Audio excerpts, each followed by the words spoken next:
The Three Little Dassies by Jan Brett, read aloud by Big Papa Scott. Hot, hot, hot.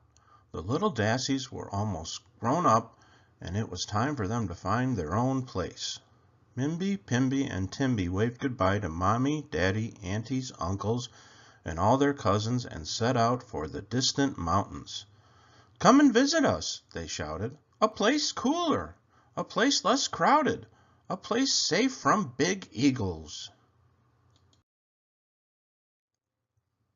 The sisters traveled all day and all night across the Namib desert, arriving at the foot of the mountain the next morning. "There is where we will live," they agreed excitedly. "Welcome," a squeaky voice called out from the scree. It came from a handsome, smiling Agama man. "No one has lived here for a long, long time. Just me and a family of eagles up on the mountain." "Eagles?" The three little Dassies shivered in the hot, hot sun. Where would they build their house? Mimby eyed the long grasses. "These grasses will make a lovely cool house," she said, and she set to work cutting, twisting, braiding, and bundling. She finished in no time. "Be near and dear, sisters," she said, crawling inside for a nap. Pimby spotted pieces of driftwood, silver from the sun, lying in the sand of the dry riverbed. "These will make a fine wooden house," she said, and she set about collecting as many pieces as she could find. When it was finished, she hung up a hammock and called out, "Be near and dear, sisters, while I rest my eyes."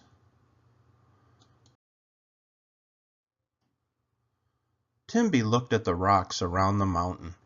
"I will make a stone house," she said, "but it won't be as easy to build as one made of grass or sticks." And it wasn't. She had to work all day in the hot sun to get it finished in time to sleep in it at night. Agama Man had been watching them. He was happy they were staying on. He had missed having company. The three little Dassies slept late into the morning as the sun rose higher and higher in the sky. The big old eagle who lived up on the mountain stretched his wings and flew down to look for a meal for his hungry chicks. Mimby woke up hungry and went outside. Suddenly, a long winged shadow passed over her. "The eagle!" she cried, and hurried back into her grass house. "I see you, Dassie," the eagle screeched and swooped down. "I'll flap, and I'll flap, and I'll blow your house in," he squawked, beating the air with his wings until the grass roof sailed off. The eagle grabbed Mimby and lifted her up, up, up to his nest. But the eagle was greedy. No sooner had he dropped Mimby into the nest than he had spotted Pimby in front of her stick house far below. Two Dassies would be double delicious, he thought, and down he went, feathers flying. Pimby looked up and saw him coming. She turned and ran back inside. The eagle landed and screeched. "I'll flap, and I'll clap, and I'll blow your house in," he squawked. Twigs flew, sticks rattled, until Pimby's stick house fell apart. Then, just like Mimby, she felt herself being lifted high in the sky and plucked down in the eagle's nest. Timby looked out to call her sisters to come for a breakfast of tasty seed porridge. But instead of a grass house and a stick house, she saw a long shadow streaking across the sky.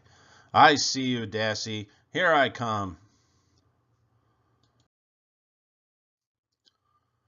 The eagle landed and shrieked, "I'll flap, I'll clap, I'll blow your house in." He flapped and clapped and beat his wings. Dust and sand blew everywhere, but the stone house didn't move. He tried again, flapping and clapping even harder. Dust and sand got in his eyes, but the stone house didn't budge. When the dust settled, the stone house was still standing, but the eagle was coughing and sneezing. His wing feathers were bent and broken, and he was missing tail feathers. Knowing when to quit, he hopped his way up to his nest. At least he had 2 dassies waiting for his dinner. The eagle reached the nest, but the dassies were gone. He looked down and saw them at the bottom of the mountain, heading for the stone house. It was his last chance. He streaked down towards the open chimney. Inside, the 3 sisters hugged each other. "There's nothing like a stone house when there are eagles abundant," they cried. Just then, the eagle tumbled down the chimney. "I'll flap, and I'll clap, and I'll—" A hot blast from the fire hit him. "Fly home for a nap," he squealed. As fast as he could, he squeezed back up the chimney and flew home, all black and singed from smoky fire. And Mimby, Pimby, and Timby never saw so much as a tail feather of the eagle ever again. Mommy, Daddy, aunties, uncles, and all their cousins, and Agamemnon, too, had come to celebrate. "Welcome," the sisters cried, "to a place cooler, to a place less crowded, to a place safe from eagles." And if you travel to the Namibia today, you will see dassies living in stone houses with handsome Agamemnon looking out for them.